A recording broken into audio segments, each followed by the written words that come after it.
What's the most frustrating thing when you're trying to talk to someone? When they're not listening to what you're saying?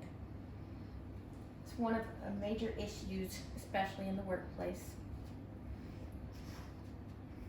One of the most prominent issues in communication is improper listening or the lack of listening.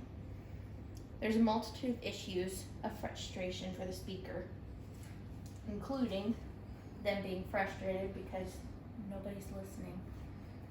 And there's a breakdown in the communication, so no one's really going to understand.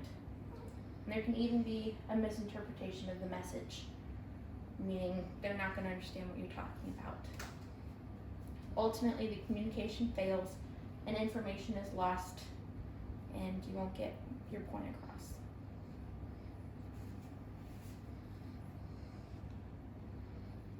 So what even is the purpose of listening?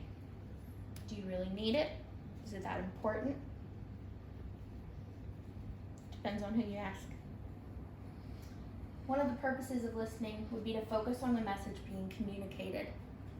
So if you're telling me that I need to remember to scoot my chair in, that would be the main thing that I need to pick up from that sentence.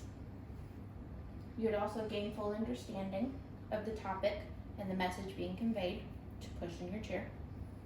And you can critically assess and form an opinion so that you can respond in a proper way. But it also shows the speaker that you're interested or even concerned about the topic.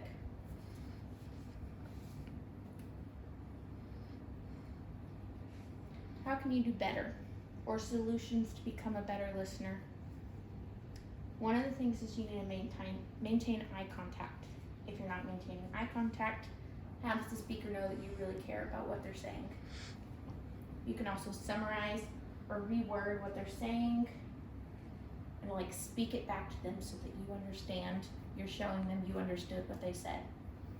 You also need to remove any distractions such as electronics or even other people. In addition to listening, communication can be broken if there's a language barrier. Next, you'll hear Beslin discuss this issue.